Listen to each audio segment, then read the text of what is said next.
Hi hello வணக்கம் friends, welcome to my channel.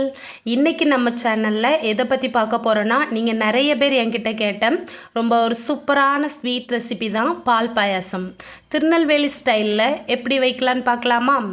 அதுக்கு முதல்ல இன்றைக்கி நான் ஒரு 7 பேருக்கு செய்கிறதுக்காக கொஞ்சம் பெரிய பானையாக எடுத்துருக்கிறேன். நீங்கள் சின்ன பாத்திரத்தில் செஞ்சால் கூட ஜவ்வரிசி வீட்டில் இருந்துச்சுன்னா முதல்லையே ஒரு அரை மணி நேரம் ஊற வச்சுக்கோங்க. நான் ஊற வைக்க மறந்துட்டேன். அதனால் ஜவ்வரிசியை இந்த பானையில் கொஞ்சமாக தண்ணி ஊற்றி ஒரு 2 டம்ளர் தண்ணி ஊற்றி ஜவ்வரிசியை முதல்ல நல்லா வேக வச்சுக்கணும். ஊற வைக்க மறந்துட்டீங்க அப்படின்னா ஒன்றும் பிரச்சனை இல்லை.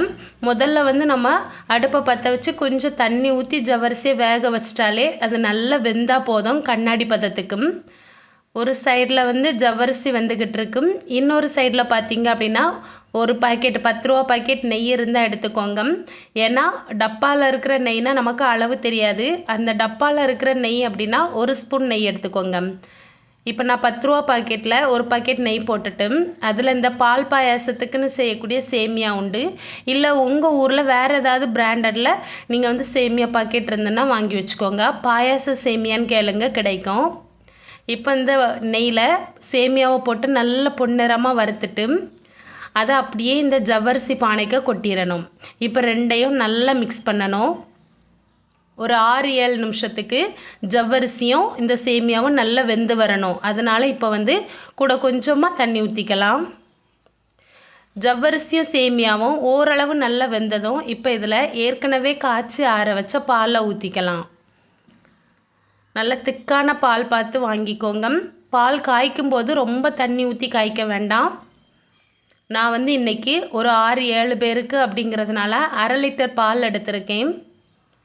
இப்போ இந்த பாலோட ஃப்ளேவர் கூட ஜவ்வரிசி சேமியா சேரும்போது டேஸ்ட் ரொம்ப நல்லாயிருக்கும்.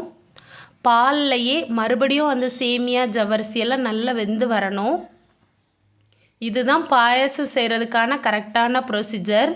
ஒரு சில பேர் பார்த்திங்கன்னா முதல்லையே தண்ணியில் வேக வைக்காமல் பாலை காய்ச்சிட்டு அதுக்குள்ளேயே சேமியா ஜவ்வரிசியை போடுவீங்க. அது அந்த சேமியாவோட பச்சை ஸ்மெல் பாலில் நமக்கு ஒரு மாதிரி பேட் ஸ்மெல் மாதிரி இருக்கும். சாப்பிடும்போது நல்லா இருக்காது. இப்போ பார்த்தீங்க அப்படின்னா ஒரு 5 நிமிஷம் நல்ல பால் கூட சேர்ந்து சேமியா கொதித்து வரட்டும். இந்த டைமில் உங்களுக்கு எவ்வளோக்கு இனிப்பு தேவையோ அதை நீங்கள் போட்டுக்கோங்க. நான் 1/2 லிட்டர் பாலுக்கு ஒரு 1/4 கிலோ சீனி போட்டிருக்கேன். இடையில நமக்கு தேவை அப்படின்னா குடிச்சு பார்த்துட்டு கூட நம்ம சீனி போட்டுக்கலாம். இப்போ நல்லா மிக்ஸ் பண்ணி விட்டுக்கோங்க. இப்போ உங்களுக்கு பாயாசம் ரொம்ப கட்டியாக இருக்குது அப்படின்னா உங்களுக்கு கூட கொஞ்சம் தண்ணி மாதிரி வேணும் அப்படின்னா நீங்கள் பச்சை தண்ணி ஊற்றிடக்கூடாது. பச்சை தண்ணி ஊற்றினோம் அப்படின்னா பாயாசம் அதாவது அந்த பால் திரஞ்சு போயிடும். நீங்கள் இதுக்கு என்ன பண்ணணுன்னா சைட்லேயே ஒரு சின்ன பாத்திரத்தில் வெந்நி போட்டு வச்சுக்கோங்க. உங்களுக்கு பால் ரொம்ப கெட்டியாக இருந்ததுன்னா இடையிடையே கொஞ்சம் கொஞ்சமாக வெந்நி சேர்த்துக்கோங்க. சேர்த்து விட்டுட்டு ஒன்றா கலந்துக்கலாம். அவ்வளவுதான். பாயாசம் ஓரளவு நல்லா கொதித்து மணக்க ஆரம்பிச்சாச்சு. இப்போ இதில் கூட கொஞ்சம் ஒரு சின்ன வாசனைக்காக ஒரு 3-4 ஏலக்காவை தட்டி போட்டுக்கலாம்.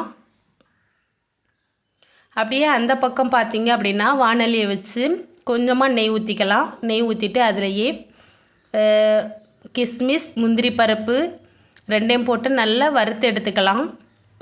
நிறைய பேர் இந்த வாணலியை அடுப்பில் வச்சுட்டே நம்ம கிஸ்மிஸ் முந்திரியை வறுப்போம். அது நமக்கு நல்லா கருத்து போயிடும்.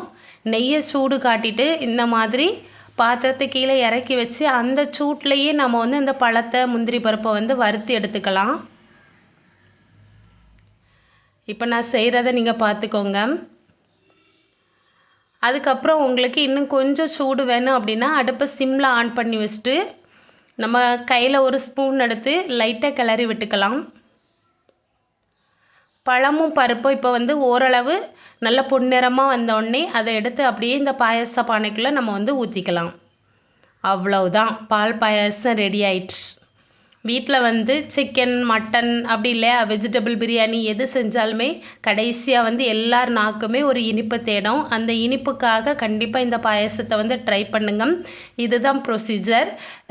கண்டிப்பாக வீட்டில் செஞ்சு பாருங்கள். நான் எப்படி செஞ்சுருக்கேன் அப்படிங்கிறதையும் மறக்காமல் வீடியோவில் சொல்லுங்கள். வீடியோ பார்த்ததுக்கு ரொம்ப ரொம்ப நன்றி. நாளைக்கு சூப்பரான வீடியோவில் பார்க்கலாம். தேங்க்யூ.